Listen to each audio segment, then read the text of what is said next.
को नमस्कार बोलो।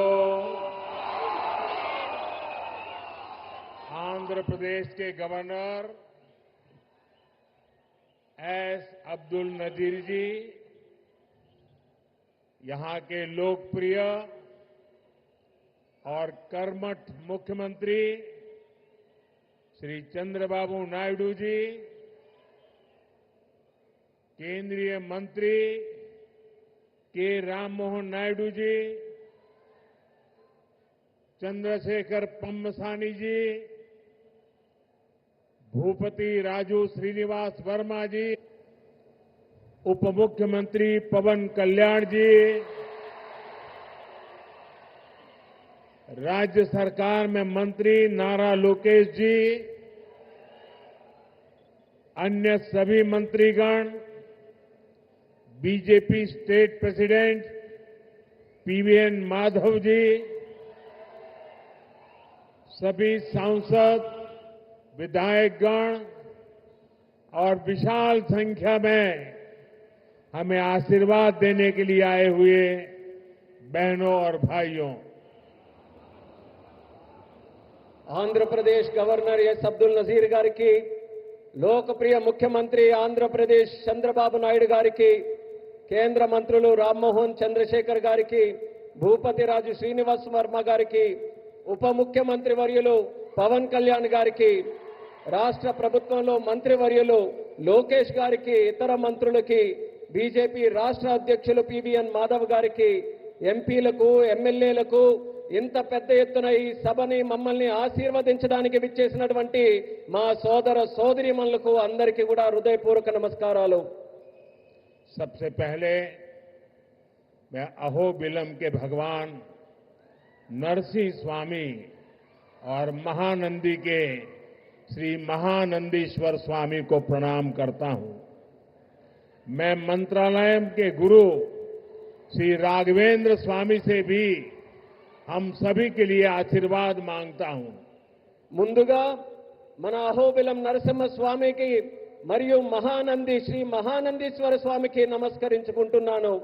అలా మంత్రాలయంలో గురువు గారు శ్రీ రాఘవేంద్ర స్వామి వారి ఆశీస్సులు కూడా మనందరికీ ఉండాలని కోరుకుంటున్నాను। साथियों, द्वादश ज्योतिर्लिंग स्तोत्रम के पाठ में आता है, सौराष्ट्रे सोमनाथम च श्रीशैले मल्लिकार्जुनम, यानी द्वादश ज्योतिर्लिंगों में प्रथम भगवान सोमनाथ और द्वितीय भगवान मल्लिकार्जुन का नाम एक साथ आता है। मेरा सौभाग्य है कि मेरा जन्म दादा सोमनाथ की धरती गुजरात में हुआ, बाबा विश्वनाथ की धरती काशी की सेवा का अवसर मिला और आज శ్రీశైలం का आशीर्वाद मिल रहा है। మిత్రులారా, ద్వాదశ జ్యోతిర్లింగ స్తోత్రంలో ఇలా చెప్పబడింది, సౌరాష్ట్రే సోమనాథం చ శ్రీశైలే మల్లికార్జునం, అంటే 12 జ్యోతిర్లింగాలలో మొట్టమొదటి సోమనాథుడైతే రెండవది మన మల్లికార్జునుడు। నా అదృష్టం ఏంటంటే దాదా సోమనాథుని భూమి అయిన గుజరాత్లో నేను జన్మించాను, అలాగే బాబా విశ్వనాథుని భూమి అయిన కాశీకి సేవ చేసే అవకాశం నాకు లభించింది। మరియు ఈ రోజు నేను శ్రీశైలం స్వామివారి ఆశీస్సులు ఈ రోజు పొందాను। साथियों, श्रीशैलम में दर्शन के बाद मुझे शिवाजी स्फूर्ति केंद्र जाकर उन्हें श्रद्धांजलि अर्पित करने का अवसर मिला। मैं इस मंच से भी छत्रपति शिवाजी महाराज को नमन करता हूं। మిత్రులారా, శ్రీశైలం దర్శనం తర్వాత ఛత్రపతి శివాజీ స్ఫూర్తి కేంద్రాన్ని సందర్శించుకుని ఆయనకు నా శ్రద్ధాంజలి అర్పించుకునే అవకాశం కూడా లభించింది। ఈ వేదిక నుంచి మరొకసారి ఛత్రపతి శివాజీ మహారాజ్కి కూడా నా నివాళులు అర్పించుకుంటున్నాను। मैं अल्लमा प्रभु और अक्क महादेवी जैसे शिव भक्तों को भी प्रणाम करता हूं। मैं श्री उయ్యాలవాడ नरसिम्हा रेड्डी गारू और हरि सर्वोत्तम राव जैसे महान स्वतंत्र सेनानियों को श्रद्धापूर्वक नमन करता हूं। అల్లమ్మ ప్రభు మరియు అక్క మహాదేవి వంటి గొప్ప శివభక్తులకి కూడా నేను నా నమస్కారాలు తెలియజేసుకుంటున్నాను. శ్రీ ఉయ్యాలవాడ నరసింహారెడ్డి గారు మరియు హరి సర్వోత్తమరావు గారు వంటి గొప్ప స్వాతంత్ర సమరయోధులకి కూడా నా శ్రద్ధాంజలి అర్పించుకుంటున్నాను. साथियों, हमारा आंध्र प्रदेश स्वाभिमान और संस्कृति की धरती है और साथ ही साइंस और इनोवेशन का सेंटर भी है। यहां असीमित संभावनाएं भी है और युवाओं का अनंत सामर्थ्य भी है। మిత్రులారా, మన ఆంధ్రప్రదేశ్ ఆత్మ గౌరవానికి మరియు సంస్కృతికి నిలయం. మరి ఇది సైన్స్ కు ఇన్నోవేషన్ కి కూడా ఒక కేంద్రం. ఇక్కడ అనంతమైన అవకాశాలు ఉన్నాయి మరియు ఇక్కడ యువతకి అపారమైనటువంటి శక్తి కూడా కలిగి ఉంది. आंध्र को अगर जरूरत थी तो सही विजन और सही नेतृत्व की जरूरत थी। आज चंद्रबाबू नायडू गारू और पवन कल्याण गारू के रूप में आंध्र के पास वो विजनरी लीडरशिप भी है और केंद्र सरकार का पूरा सहयोग भी है। ఆంధ్రాకి ఏదైనా అవసరం ఉంది అంటే ఒక సరైన విజన్ మరియు సరైన నాయకత్వం తాలూకు అవసరం ఉంది. నేడు చంద్రబాబు నాయుడు గారు మరియు పవన్ కళ్యాణ్ గారి రూపంలో ఆంధ్రాకి ఆ శక్తివంతమైనటువంటి నాయకత్వం ఉంది మరియు కేంద్ర ప్రభుత్వం తాలూకా పూర్తి మద్దతు కూడా లభిస్తుంది. साथियों, पिछले 16 महीनों में आंध्र प्रदेश में विकास की गाड़ी तेज गति से दौड़ रही है। डबल इंजन की सरकार में अभूतपूर्व प्रगति हो रही है। आज दिल्ली और अमरावती मिलकर तेज विकास की दिशा में आगे बढ़ रहे हैं। మిత్రులారా, గత 16 నెలల్లో ఆంధ్రప్రదేశ్లో అభివృద్ధి తాలూకా వాహనం శరవేగంగా కదులుతుంది. డబుల్ ఇంజిన్ ప్రభుత్వంలో రాష్ట్రం అపూర్వమైన ప్రగతి కూడా సాధిస్తుంది. నేడు ఢిల్లీ మరియు అమరావతి ఈ రెండు కలిసి వేగవంతంగా అభివృద్ధి వైపు ముందుకు సాగుతున్నాయి. और जैसा चंद्रबाबू ने कहा, इस तेज गति को देख करके मैं कह सकता हूं कि 2047 में आजादी के जब 100 साल होंगे, विकसित भारत होके रहेगा। చంద్రబాబు గారు చెప్పినట్టు నేను చెప్పగలను. 2047 నాటికి ఎప్పుడైతే భారతదేశం 100 సంవత్సరాలు స్వాతంత్రం సంపాదించుకుని తయారవుతుందో ఆనాటికి ఖచ్చితంగా ఈ భారతదేశం వికసిత భారతదేశంగా తయారవుతుంది.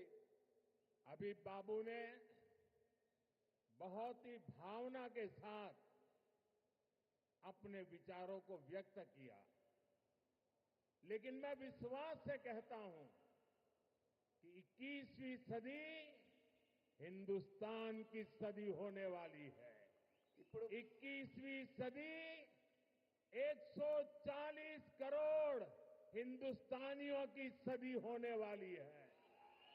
ఇప్పుడు బాబు గారు ఎంతో ఆవేదనతో భావాలతో మాట్లాడారు. అదే రకంగా నేను కూడా చెప్పగలను. ఈ 21వ శతాబ్దం భారతదేశం తాలూకా శతాబ్దం. ఈ 21వ శతాబ్దం భారతీయులు 140 కోట్ల భారతీయుల తాలూకా శతాబ్దం ఇది. साथियों, आज भी यहां सड़क, बिजली, रेलवे, हाईवे और व्यापार से जुड़े कई प्रोजेक्ट का उद्घाटन और शिलान्यास किया गया है। ये प्रोजेक्ट राज्य में कनेक्टिविटी को मजबूत करेंगे, इंडस्ट्री को बढ़ावा देंगे और लोगों के जीवन को आसान बनाएंगे। మిత్రులారా, నేడు రోడ్లు, విద్యుత్ రంగం, రైల్వే, హైవేలు మరియు వాణిజ్యానికి సంబంధించిన అనేక ప్రాజెక్టులకి శంకుస్థాపన మరియు ప్రారంభోత్సవం చేసుకుంటున్నాం. ఈ ప్రాజెక్టు వల్ల రాష్ట్రంలో కనెక్టివిటీ బలోపేతం అవుతుంది మరియు పరిశ్రమలకి ఊతమిస్తూ మరియు ప్రజల జీవితాన్ని కూడా సులభం చేసే అవకాశం కల్పిస్తుంది. इन परियोजनाओं से करनूल और आसपास के इलाकों को बहुत फायदा मिलेगा. मैं इन परियोजनाओं के लिए राज्य के सभी लोगों को बधाई देता हूं. ఈ ప్రాజెక్టుల వల్ల కర్నూలు మరియు పరిసర ప్రాంతాలకు ఎంతో ప్రయోజనం చేకూరుతుంది. ఈ ప్రాజెక్టుల కోసం రాష్ట్ర ప్రజలందరికీ కూడా మరొక్కసారి నా తాలూకా అభినందనలు తెలియజేసుకుంటున్నాను. साथियों, किसी भी देश और राज्य विकास के लिए एनर्जी सिक्योरिटी बहुत जरूरी है. आज यहां बिजली के क्षेत्र में अराउंड 3,000 करोड़ रुपीस का ट्रांसमिशन प्रोजेक्ट शुरू हुआ है. इससे देश की एनर्जी कैपेसिटी और बढ़ेगी. మిత్రులారా, ఏ దేశమైనా రాష్ట్రమైనా అభివృద్ధి చెందాలనంటే ఇంధన భద్రత చాలా కీలకం. నేడు విద్యుత్ రంగంలో కూడా దాదాపు 3,000 కోట్ల రూపాయలు విలువైన ట్రాన్స్మిషన్ ప్రాజెక్టులు కూడా మనం ప్రారంభించుకుంటున్నాం. దీని ద్వారా దేశం తాలూకా ఇంధన సామర్థ్యం కూడా మరింత పెరగబోతుంది. साथियों, तेज विकास के बीच हमें पुरानी स्थितियों को भी भूलना नहीं है. 11 साल पहले जब केंद्र में कांग्रेस सरकार थी, तब प्रति व्यक्ति इलेक्ट्रिसिटी की खपत औसतन 1,000 यूनिट से भी कम थी. तब देश को ब्लैकआउट जैसी चुनौतियों का भी सामना करना पड़ता था. हमारे गांवों में बिजली का खंभा भी नहीं लगा था. మిత్రులారా, వేగవంతమైన అభివృద్ధి మధ్య మనం గతాన్ని మాత్రం మర్చిపోకూడదు. 11 సంవత్సరాల క్రితం కేంద్రంలో కాంగ్రెస్ ప్రభుత్వం అధికారంలో ఉన్నప్పుడు సగటు తలసరి విద్యుత్ వినియోగం 1000 యూనిట్ల కంటే చాలా తక్కువగా ఉండేది. అప్పుడు దేశం కూడా అనేక విద్యుత్ కోతలు వంటి సవాళ్లు కూడా ఎదుర్కొంది. వేలాది గ్రామాలలో కనీసం విద్యుత్ స్తంభాలు కూడా ఏర్పాటు చేయలేనటువంటి దుస్థితి ఉండేది. आज क्लीन एनर्जी से लेकर देश के टोटल एनर्जी प्रोडक्शन तक भारत हर क्षेत्र में नए रिकॉर्ड बना रहा है. आज देश के हर गांव तक बिजली पहुंच चुकी है. प्रति व्यक्ति इलेक्ट्रिसिटी का इस्तेमाल बढ़कर 1,400 यूनिट हो गया है. इंडस्ट्री से लेकर हाउस होल्ड तक सबको पर्याप्त बिजली मिल रही है. నేడు భారతదేశంలో క్లీన్ ఎనర్జీ నుంచి టోటల్ ఎనర్జీ ప్రొడక్షన్ వరకు ప్రతి రంగంలో కూడా మన దేశం కొత్త రికార్డుల్ని సమకూర్చుకుంటుంది. నేడు దేశంలోని ప్రతి గ్రామం కూడా మనం చూసుకుంటే విద్యుదీకరణ జరిగింది. తలసరి విద్యుత్ వినియోగం ఇప్పుడు 1,400 యూనిట్లకి పెరిగింది. పరిశ్రమ నుండి గృహాల వరకు ప్రతి ఒక్కరికి కూడా తగినంత విద్యుత్ ఈ రోజు చక్కగా లభిస్తుంది. साथियों, देश की इस एनर्जी रिवॉल्यूशन का एक बड़ा केंद्र हमारा आंध्र प्रदेश है. चंद्रबाबू के नेतृत्व में आज यहां श्रीकाकुलम से अनुगुल तक नेचुरल गैस पाइपलाइन प्रोजेक्ट शुरू हुआ है. ये पाइपलाइन लगभग 15 लाख घरों को गैस सप्लाई देगी. మిత్రులారా, దేశంలో ఈ ఇంధన విప్లవానికి మన రాష్ట్రం ఆంధ్రప్రదేశ్ ఒక ప్రధాన కేంద్రంగా ఉంది. మన ముఖ్యమంత్రి వర్యులు చంద్రబాబు నాయుడు గారి నేతృత్వంలో ఈ రోజు శ్రీకాకుళం నుంచి అంగుల్ వరకు సహజ వాయువు పైప్ లైన్ ప్రాజెక్టు ప్రారంభించబడింది. ఈ పైప్ లైన్ సుమారు 15 లక్షల ఇళ్లకు గ్యాస్ సరఫరా కూడా చేయబడుతుంది. आज चित्तूर में एलपीजी बॉटलिंग प्लांट शुरू हुआ है. ये प्लांट रोजाना 20,000 सिलेंडर्स भरने की क्षमता रखता है. इससे लोकल ट्रांसपोर्ट और स्टोरेज सेक्टर में जॉब बढ़ेगी, युवाओं को नए अवसर मिलेंगे. ఈ రోజు చిత్తూరులో కూడా ఎల్పీజీ బాటిలింగ్ ప్లాంట్ ప్రారంభించబడింది. ఈ ప్లాంట్ రోజుకు 20,000 సిలిండర్లు నింపే సామర్థ్యం కలిగి ఉంది. ఇది స్థానిక రవాణా మరియు స్టోరేజ్ రంగంలో ఉద్యోగాలను పెంచుతుంది మరియు యువతకి మరిన్ని కొత్త అవకాశాలు కూడా కల్పించే బాధ్యత తీసుకుంటుంది. साथियों, विकसित भारत के लक्ष्य तक तेजी से पहुंचने के लिए आज देश में मल्टी मॉडल इंफ्रास्ट्रक्चर का विकास हो रहा है. विलेज से सिटी और सिटी से पोर्ट तक कनेक्टिविटी पर हमारा बहुत जोर है. सब्बवरम शिलानगर से के बीच नया हाईवे तैयार होने से कनेक्टिविटी और बढ़ेगी. మిత్రులారా, వికసిత్ భారత్ అనే లక్ష్యాన్ని వేగంగా సాధించడానికి నేడు దేశంలో మల్టీ మోడల్ ఇన్ఫ్రాస్ట్రక్చర్ ప్రాజెక్ట్స్ శరవేగంగా అభివృద్ధి చేయబడుతున్నాయి. గ్రామాల నుండి నగరాల వరకు, నగరాల నుండి పోర్టుల వరకు కనెక్టివిటీపై మేము బలమైన ప్రాధాన్యత ఈ రోజు ఇస్తున్నాం. విశాఖపట్నంలో సబ్బవరం నుంచి షీలానగర్ మధ్యలో కొత్త హైవే ఏదైతే పూర్తి చేయడం వలన కనెక్టివిటీ మరింత మెరుగుపడుతుంది. रेलवे के क्षेत्र में भी नए युग की शुरुआत हुई है. नई रेल लाइनों की शुरुआत होने से, रेल फ्लाईओवर बनने से यात्रियों को सुविधा मिलेगी और इस क्षेत्र के उद्योगों को नई गति मिलेगी. అలానే రైల్వే రంగంలో కూడా ఒక కొత్త యుగం ప్రారంభమైంది. కొత్త రైల్వే లైన్లు అలాగే రైల్వే ఫ్లైఓవర్లు ప్రారంభం వల్ల ప్రయాణికులకి మెరుగైన సౌకర్యం అందుతుంది మరియు ఈ ప్రాంతంలో పరిశ్రమలకు కూడా ఒక కొత్త ఊతం వస్తుంది. साथियों, आज 2047 के विकसित भारत का संकल्प हम सबके सामने है और इस संकल्प को स्वर्ण आंध्रा के लक्ष्य से नई ऊर्जा मिल रही है. हम सब जानते हैं, जब टेक्नोलॉजी की बात होती है तो हमारा आंध्र और यहां के युवा बहुत आगे रहते हैं. डबल इंजन की सरकार में हम आंध्रा के इस पोटेंशियल को और बढ़ा रहे हैं. మిత్రులారా, ఈ రోజు 2040 నాటికి వికసిత్ భారతదేశం మనం సాధించాలనే సంకల్పంతో అందరం కూడా ముందుకు నడుస్తున్నాం. మరియు ఈ సంకల్పానికి స్వర్ణాంధ్రప్రదేశ్ అనే లక్ష్యం మరింత శక్తిని అందిస్తుంది. మనందరికీ తెలుసు, టెక్నాలజీ విషయానికి వస్తే మన ఆంధ్రప్రదేశ్ అలాగే మరియు ఇక్కడ యువత చాలా ముందుంటారు. డబుల్ ఇంజిన్ ప్రభుత్వంలో మేము ఆంధ్రప్రదేశ్ యొక్క ఈ ప్రత్యేక సామర్థ్యాన్ని మరింత పెంచబోతున్నాం. साथियों, आज भारत की और आंध्र प्रदेश की स्पीड और स्कोप, इसको पूरी दुनिया देख रही है. 2 दिन पहले ही आंध्र प्रदेश में गूगल ने बड़ा निवेश करने का ऐलान किया है. మిత్రులారా, ఈ రోజు భారతదేశం మరియు ఆంధ్రప్రదేశ్ యొక్క వేగం మరియు సామర్థ్యం యావత్ ప్రపంచం గమనిస్తుంది. 2 రోజుల క్రితం గూగుల్ లాంటి ప్రధానమైన సంస్థ ఆంధ్రప్రదేశ్లో ఒక పెద్ద పెట్టుబడిని కూడా ప్రకటించింది. गूगल यहां हमारे आंध्र प्रदेश में भारत का पहला आर्टिफिशियल इंटेलिजेंस हब बनाने जा रही है.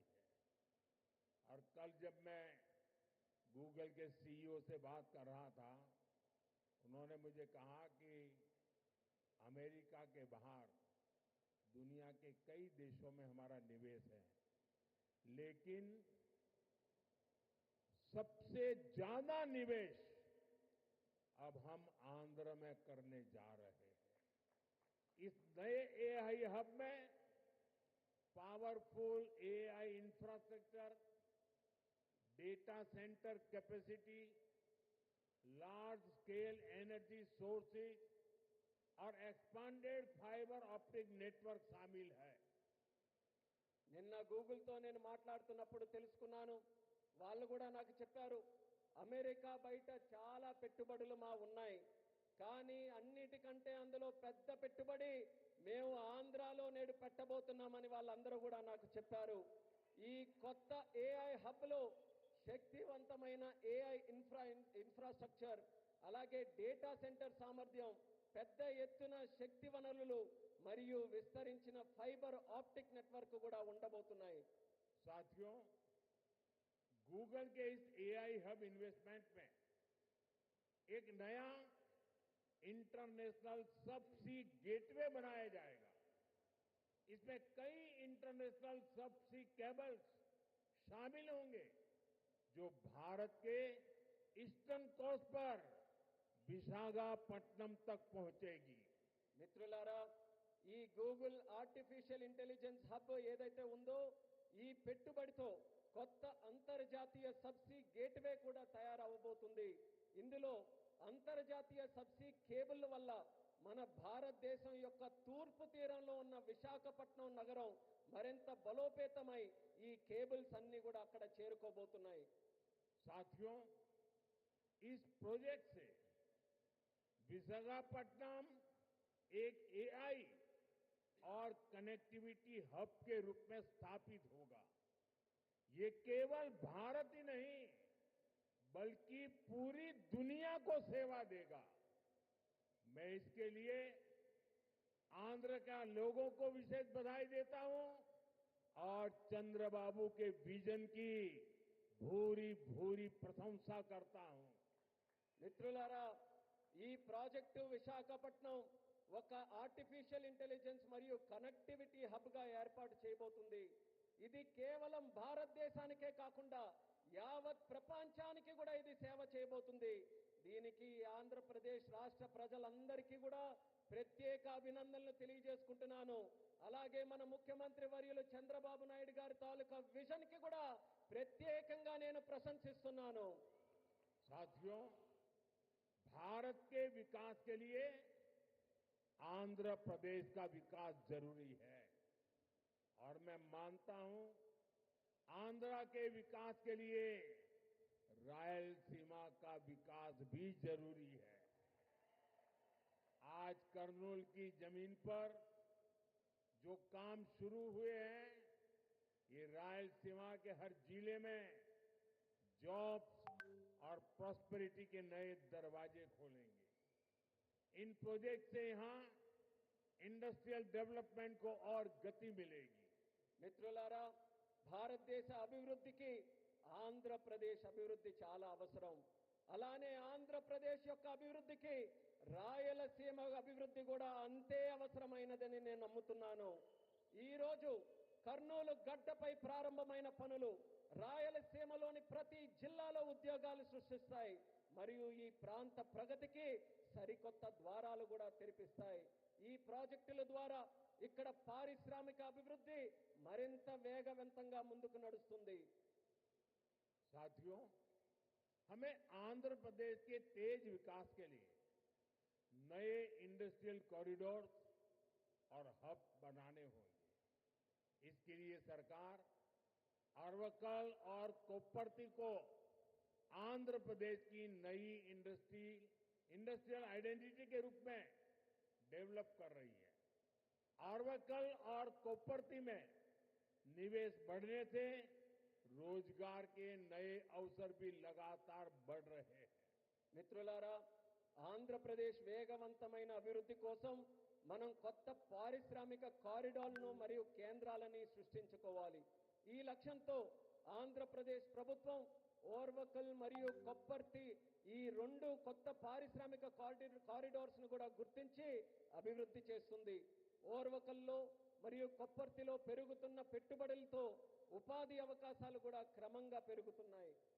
साथियों, आज दुनिया भारत को 21वीं सदी के नए मैन्युफैक्चरिंग सेंटर के रूप में देख रही है। इस सफलता का सबसे बड़ा आधार है आत्मनिर्भर भारत का विजन। हमारा आंध्र प्रदेश आत्मनिर्भर भारत की सफलता का एक प्रमुख केंद्र बन रहा है। మిత్రులారా, నేడు ప్రపంచం భారతదేశాన్ని 21వ శతాబ్దానికి ఒక తయారీ కేంద్రంగా చూస్తుంది. ఈ విజయానికి అతిపెద్ద పునాది మన ఆత్మనిర్భర్ భారతదేశం యొక్క విజన్. ఆత్మనిర్భర్ భారతదేశం సాధించడానికి మన ఆంధ్రప్రదేశ్ ఒక కీలక కేంద్రంగా మారబోతుంది. साथियों, कांग्रेस सरकारों ने आंध्र प्रदेश की क्षमताओं की उपेक्षा करके पूरे देश का नुकसान किया था।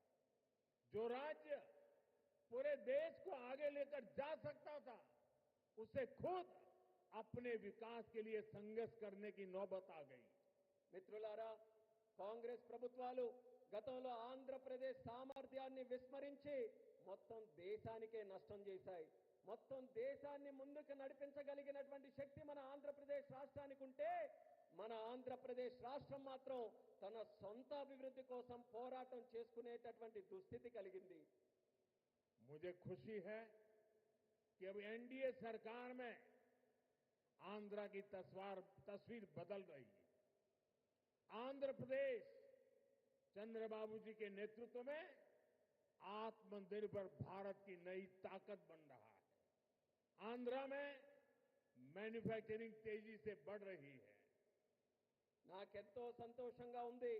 ఇప్పుడు మన ఎన్డీఏ ప్రభుత్వంలో ఆంధ్రప్రదేశ్ తాలూకా మొత్తం ముఖ చిత్రం మారుతుంది.